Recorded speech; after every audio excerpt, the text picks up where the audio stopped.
Aujourd'hui, malheureusement, le président de la République est atteint par l'âge. Il n'a plus le pouvoir physique avec ses contraintes, ses exigences. Il n'a plus la force pour exercer. Donc, lui au pouvoir aujourd'hui, en vérité, ce n'est pas lui qui gouverne.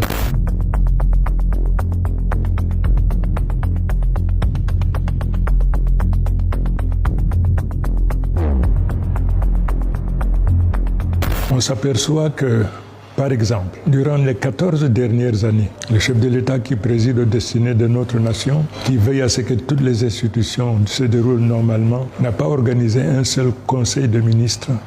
La deuxième observation, le président de la République nous donne l'impression d'être distant. C'est à croire que le pouvoir a cessé de lui procurer le plaisir, l'honneur de présider aux destinées de notre nation. Par exemple, au niveau du gouvernement, aujourd'hui, il y a 4 ministres qui sont décédés, qui n'ont pas été remplacés. Nous observons également qu'il y a ce journaliste qui a été assassiné, victime d'une conspiration, assassiné de manière brutale, sauvage. Cela a suscité l'émoi de la nation en particulier, du monde en général. Jusqu'à présent, il n'y a pas eu de suite. Les populations s'interrogent. Nous qui étions ses collaborateurs, on s'interroge. Qu'est-ce qui justifie, qu'est-ce qui explique cette distance vis-à-vis du pouvoir?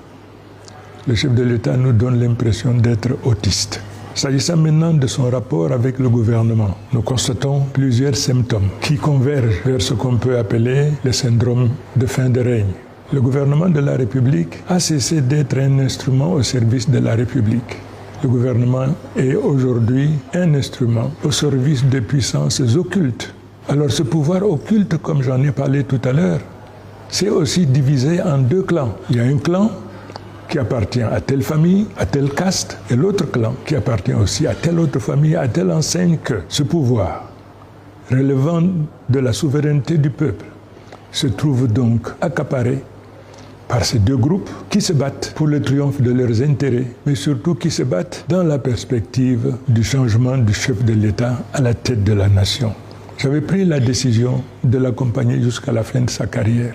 Malheureusement, il se trouve, le chef de l'État est inaccessible, il est invisible. Aujourd'hui, ne sachant à quel sens se vouer, compte tenu de l'impossibilité donc d'être en contact avec lui, pour discuter, partager avec lui, je me suis trouvé dans la nécessité, dans l'obligation de retirer mon engagement que je lui avais fait pour l'accompagner jusqu'à la fin de sa carrière. Cette décision ne procède pas du hasard, mais plutôt d'une très longue observation du rapport du chef de l'État avec la gouvernance, rapport du chef de l'État avec le gouvernement, rapport du chef de l'État avec les institutions